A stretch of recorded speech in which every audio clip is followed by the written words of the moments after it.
I know you guys were good buddies, and I'm really sorry for your loss. And I know everyone's hearing that a lot, but it just can't be overstated that you're doing a job, you're doing what you're supposed to do, you're continuing on with a fight. You also lost one of your good friends, and I think I just saw a clip.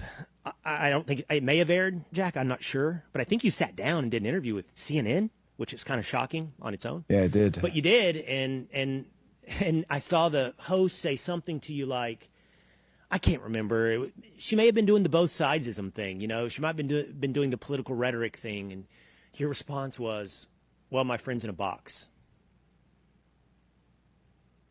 Yeah.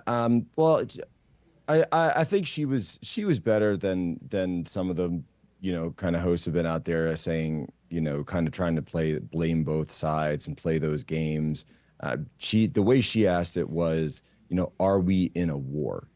And that's when I responded like that. I said, yes, well, they put my friend in a box. And Will, I don't want to be in a war. I don't want to be in a civil war. I don't want to be in a situation where there's bullets flying here in the United States. But, as a Catholic father who's got kids in a Catholic school, we started this month with that shooting, which, led to armed police at every Catholic school in, I think, this country, mine included, and having to be there as well at our first mass of the year going into the year. And then I don't even having trouble keeping track of time, but I think it's just a week or like less than a week later, this happens. And I have to explain to my boys that Mr. Charlie isn't going to be around anymore.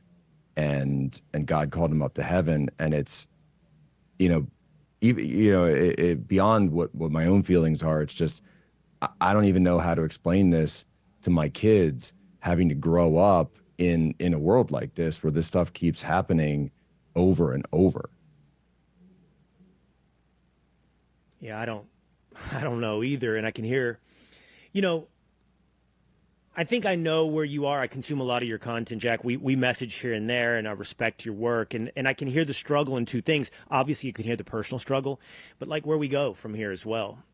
I can hear that struggle. I mean, I don't want a civil war, but I'm not easily doing the thing that I'm supposed to do to satisfy the requirements of being a good unifier of the country, which is to do this pretense of this both sidesism. Yeah, there's extreme rhetoric on the right, and yeah, you're going to always find people that take positions but the issue is that this is a pervasive problem on the left. It's a rhetorical problem, a cultural problem, a leadership problem that has inculcated a climate where, yeah, we're personally shocked, but I don't even know how professionally shocked I am that something like this ultimately happened. No, I mean, as shocking and as emotional as it's not surprising. Surprise is not an emotion or a feeling that I've had at all. It's, when it happened, I think like a lot of us, a certain profile popped into our minds, and then as the pattern continued, we saw that some of the facts slightly off, but it generally fits a certain pattern that we've seen going on Nashville, Minneapolis, now here in Utah, just outside Provo, Utah. And, I think and they asked me as well on CNN, they said, well, what do you feel about these calls for unity? Do you want a unity? I said, of course I do. And, that's what's the conservative response been? I said, the conservative response has been prayer vigils. I'm sitting here in Turning Point headquarters. We've got a massive 24/7 prayer vigil that's going on, completely spontaneous, completely, self-organizing, which Charlie would be thrilled about, by the way, to see that the people are just getting up and doing things on their own. That's literally what Charlie spent his entire life trying to inspire.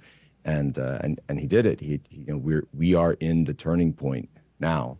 And though what I would say is there's a certain percentage that doesn't want to unite, and there's a certain percentage that has no interest in unity because they've lost touch with humanity.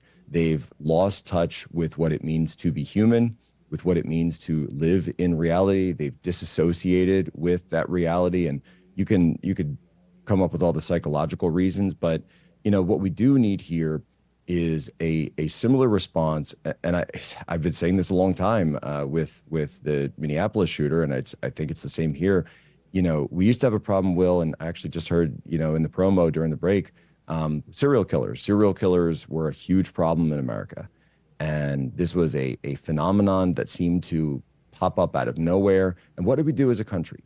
We set up our best minds, and there's TV shows about this and documentaries, Criminal Minds, behavioral science units. And what do? They work with law enforcement and they figure out what makes these people tick, and they work to prevent these things from going on, to have early intervention with people who might be sliding down that path of disassociative, which, by the way, very much includes disassociation with identity, because that is considered a break with reality psychologically. And when you have dissociative personality disorder, that can lead you towards all of these very, very dark places.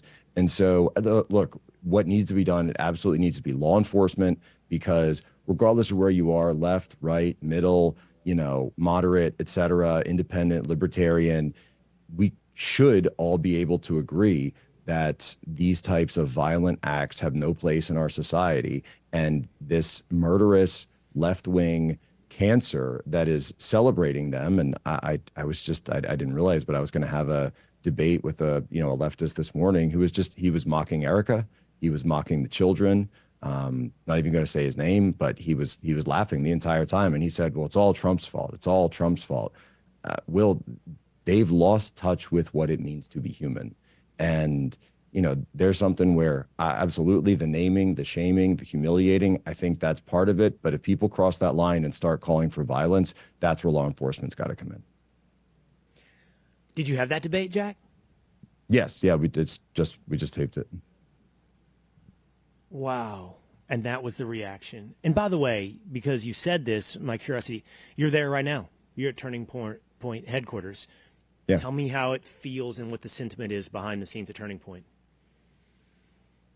It's weird. I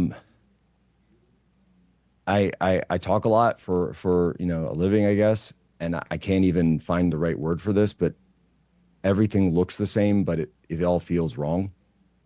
It haunted, for lack of a better word. It just feels haunted. I mean, I don't mean haunted by Charlie, but just haunted by something. Like something is off, a darkness. I can look at the same chair that I sit in when I do the show, or the same camera, the same, equipment, whatever.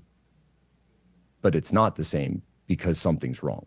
And right. And I know what that something is. That something is that my friend's not going to burst through the door full of energy and life and saying, Jack, is the live stream up? Are we up? Are we going? What are people in the comments saying? Let's go. What's the list of topics for today? Right.